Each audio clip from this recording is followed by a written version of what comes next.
Hello creatives, and welcome back to my channel. Today, since it is the month of December, I am going to show you how to create your own wrapping paper.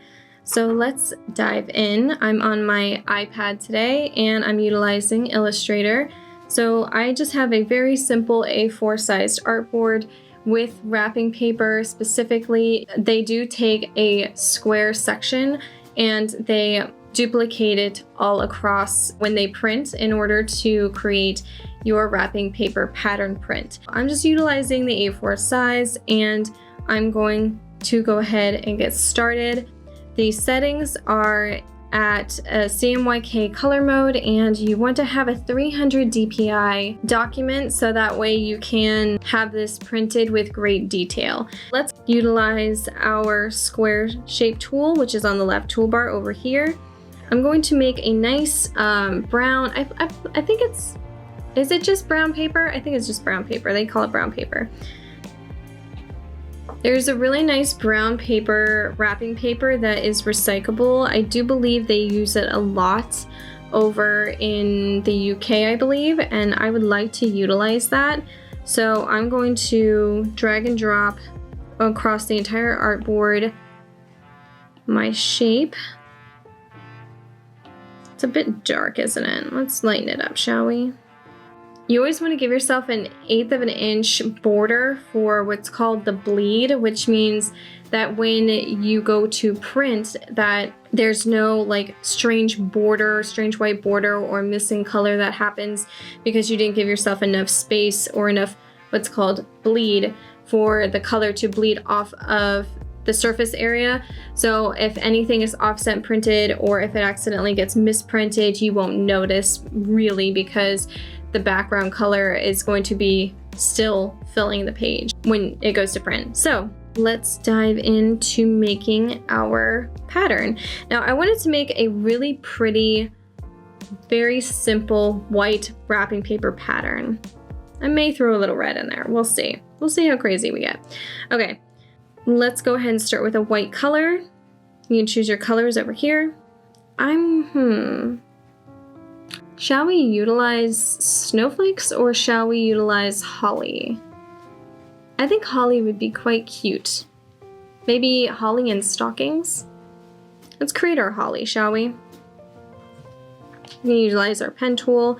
This up and down arrow over here swaps your fill color to your stroke color, which is very handy, very quick. I'm going to use my pen tool. I'm just going to zoom in further here.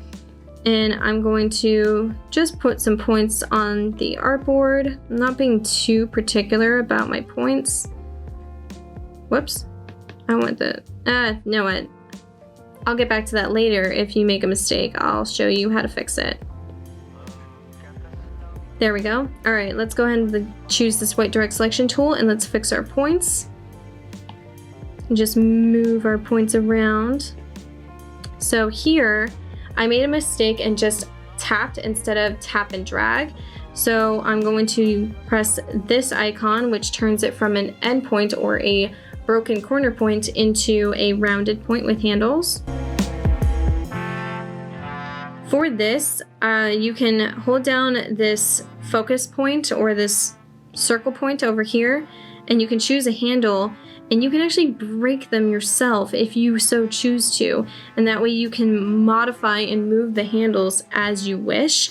It's a very, very handy gesture that I figured out pretty early on, so I'm going to do that here as well because holly has some sharp edges, doesn't it?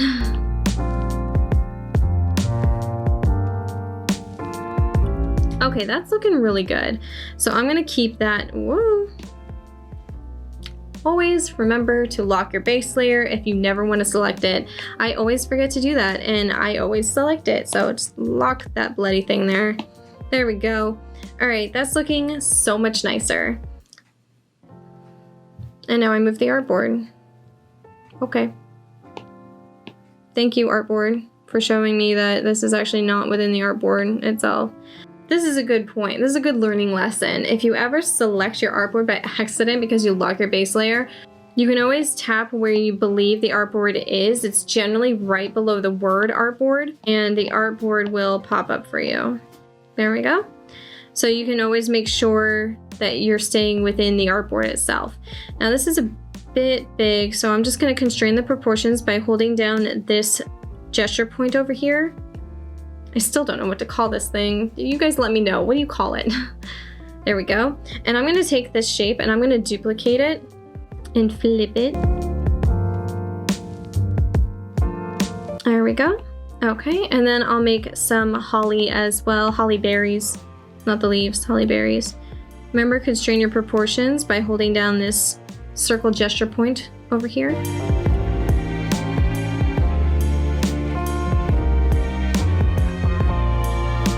There we go, that's looking quite cute. So let's make a stocking, and then I'll show you how we're going to grid this to make a pattern.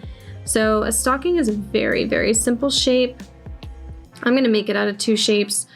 First thing I'm gonna do is I'm gonna select all of these by clicking and dragging across, and I'm gonna group them together, just so when I make the pattern, it makes it a lot easier to just have them grouped. So let's make a stocking. I'm just going to utilize my sphere tools here because they're so much easier to work with for a stocking. Let's go into our square tool. I'll show you a trick. If you take your square tool, you see this point that is white with the blue point in the middle? If you drag that in, it rounds out all your corners for you. Very handy tool.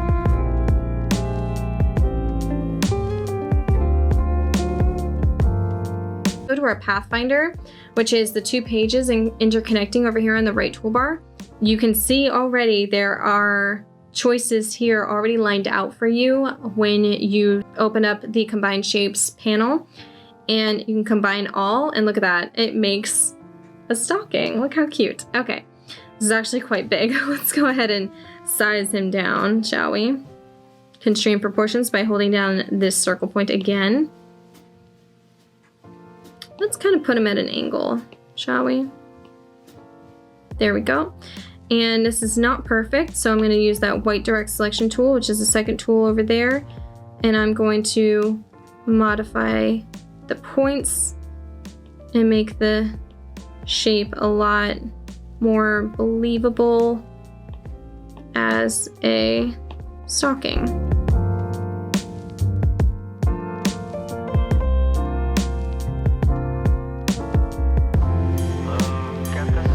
I'm going to make a very quick pattern on the stockings just by utilizing the pen tool.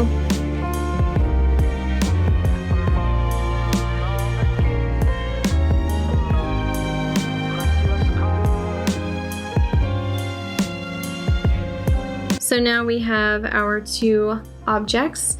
I'm going to select everything that is in the stocking and I'm going to group them together. And I'm going to move this one kitty corner down from the holly. And then I'm going to have, let's see, shall I do some little snow dots? Let's do some little snow dots because I think that'd be really cute. Gonna switch my stroke and fill there.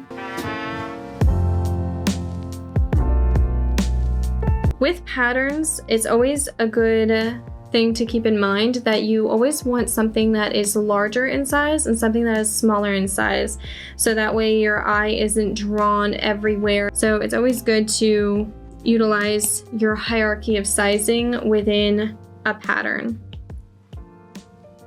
Okay, so now we can test this. Make my holly a little bit more. I want to rotate it a little bit. There we go. That way it's a little off kilter and it kind of goes well with the stocking. So now we're going to take our objects. We're going to select them all. We're going to go over here to this bottom icon down here on the right toolbar. We're going to select that, and then we're going to choose the grid repeat. And then it showcases an already made grid for you, which is looking pretty cool. There we go. And then you can pull and modify these handles as much or as little as you want.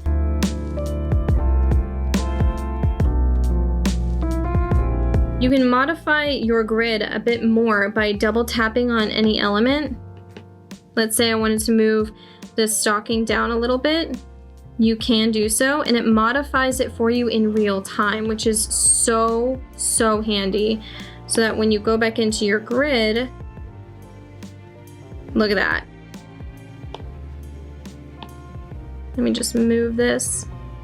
Is it still within the artboard? And it is, look at that. And that is one way that you can make very easy, simple wrapping paper designs. Now you can do more colorful ones. I wanted to keep it very simple, very natural, but you can see how the hierarchy works.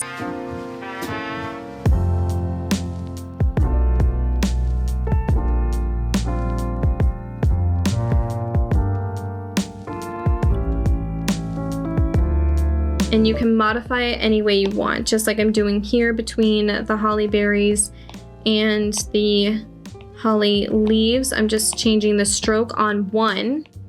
So if you make any changes or any modifications on one, once I zoom out, you'll see that it did it to all of them, which is so helpful rather than having to do it all by yourself.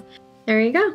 I hope you guys enjoyed creating wrapping paper patterns with me. I know this one was very simple, but go ahead and mess around with those grid repeat options or those pattern repeat options, and I will see you in my next video.